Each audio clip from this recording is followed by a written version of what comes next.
Tips with Tim. And welcome back to Tips with Tim, the show where I, Tim, tell you drawing tips mostly about storyboarding, but not always. Case in point today.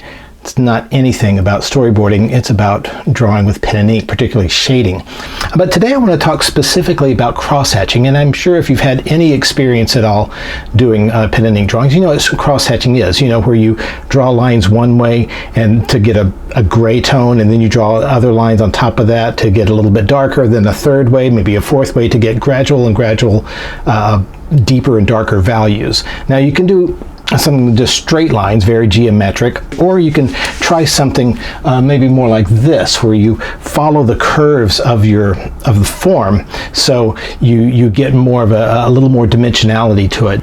Of course, these are two pretty basic ways of doing crosshatching. There are dozens of ways. Everybody has their own little twist or little technique on it, right? But today I want to talk about something that's not quite crosshatching. It's when you use the texture of an object to indicate where the shadows go. Let me show you what I mean. I've got this little drawing here of a bear cub sitting by a tree. I just have the outline. There's no texture, there's no shadow, no anything, but we're going to put some shading on it. I'm just going to draw the texture. I've chosen two objects here, very different textures. One's furry, one's got bark. And what I want to do is draw more detailed texture on the side of the object that is in the shadow. Let's start out with this tree.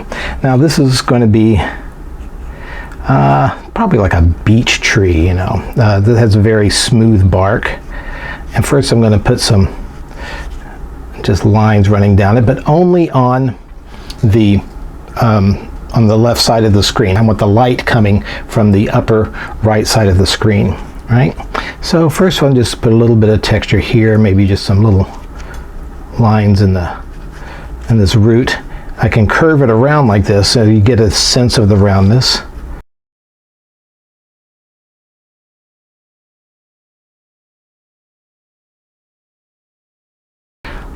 Now, right off the bat, you might be thinking, hey, you know what? That kind of reminds me of those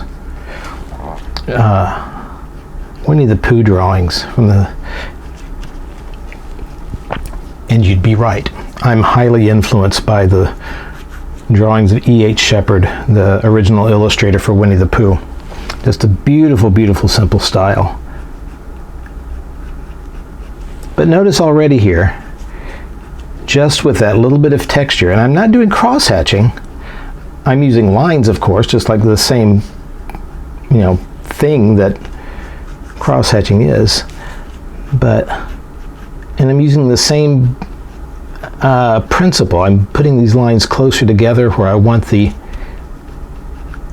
shadow to be a little darker, and as we swing around into the light, we see less and less. However, just like in the sphere and the cylinder, the bear cub being the sphere here cast a shadow on this tree. So right around in here, I'm going to draw it in pencil first to show you what I mean. Right around in here, because the light's coming from this direction, we'll have this little shadow here, kind of in that area. Just did it lightly, so draws the shadow of his ear here too.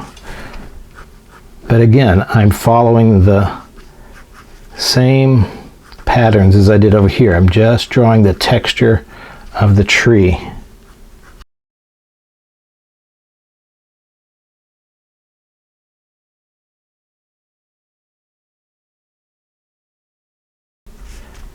As you can see, drawing the texture of his hair is serving the same purpose as cross-hatching would, right? And it's giving me form, it's giving me shadow. It feels organic, not like the rigidness of really strict cross-hatching.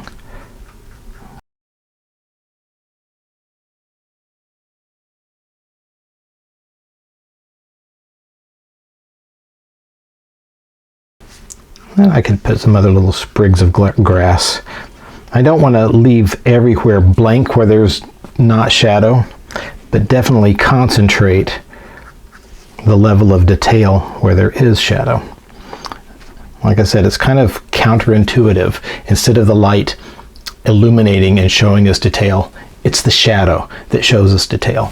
So when you're learning a new medium, whether it's paint, whether it's pen and ink, whether it's watercolor, oils, whatever, try to learn as many different techniques within that medium as you can. You'll always learn something new because every artist does it a different way, and everyone has something new and wonderful to teach you. Thank you very much for joining me. Don't forget, I do have some cartooning lessons over at creatureartteacher.com that go hand in glove with techniques like this. Please check them out. Like and subscribe if you want. I appreciate it, and keep drawing, keep having fun, and I'll see you next time. Tips with Tim.